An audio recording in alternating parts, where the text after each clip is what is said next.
up and welcome to another Competent Club Cuppa. Hello everybody. We've been discussing Steve's book. This is my copy, as you can see. It's got little pink stickers all over it. Well, I feel positively naked, Kelly, about any I've been thinking of questions to ask Steve.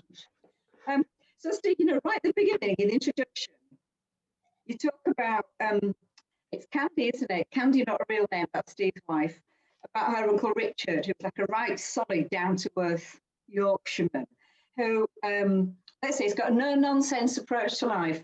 Let's call him skeptic. Yeah.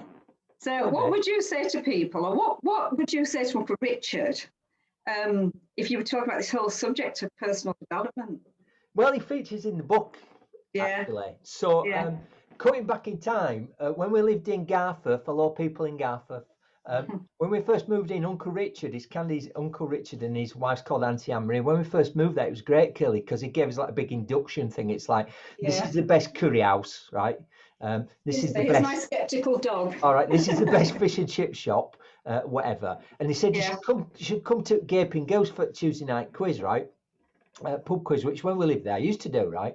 Anyway, this one particular night, to sum up Richard, so he's 83 now and he's in good nick. But back then, I went to a quiz and we got chatting, and Richard said to me, "Oh, by the way, Steve, can you tell Candy, that's my wife, that Auntie Anne-Marie, that's his wife, right?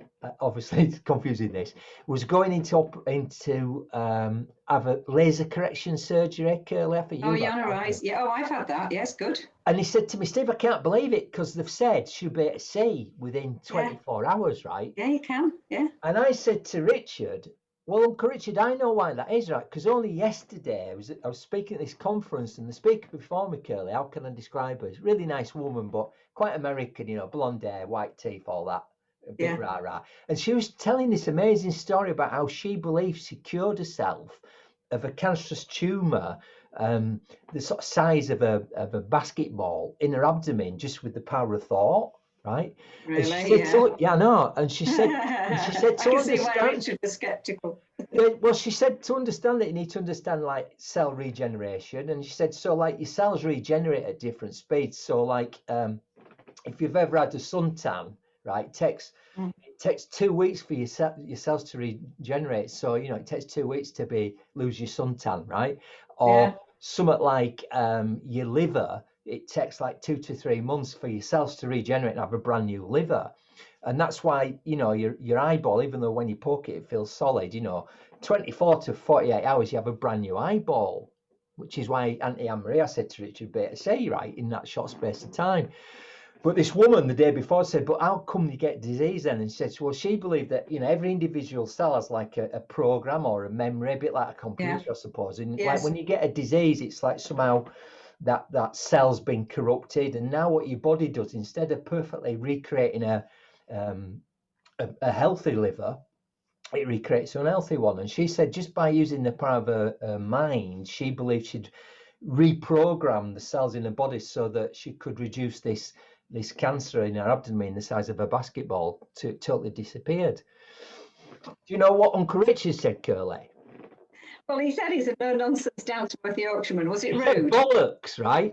You can't say that. Right? Because, but here's the thing. So the whole point of the book is, I think we're always really challenged, our beliefs, and when we're asked to think about something in a different way, cognitive dissonance, I think it's called. It's like trying all two conflicting ideas in your mind at the same time.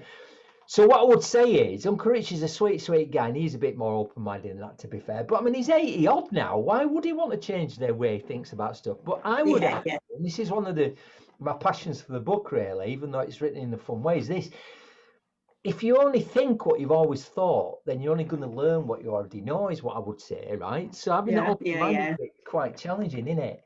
It is. Yeah, there's a brilliant quote in the book. Look, I've got it. This is in pink as well. Right. It says, this is by John Kenneth Galbraith, and he said, faced with the choice between changing one's mind and proving there is no need to do so, almost everyone gets busy on the proof.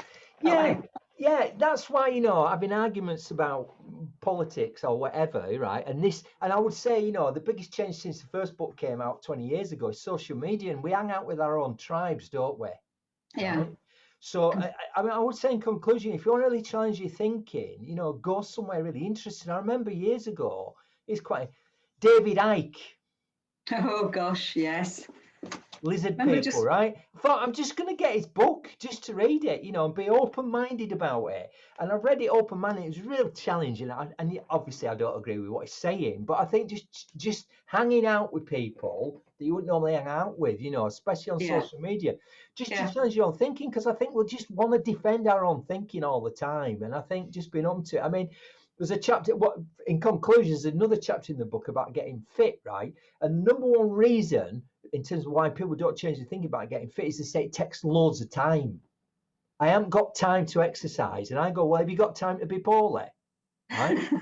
But there's David Shepherd, who's a good friend of ours, right? He told me about this training program, 12 minutes, proven by science, 12 minutes a week in the gym. That's it, right? Now, So when I what are you tell you saying that, people then? go, that can't be no bollocks, don't they, right?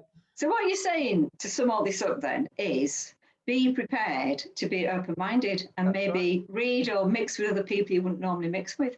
Yes. Right, so Yes. on that great advice and on that happy note, bye for now. I'll see you then.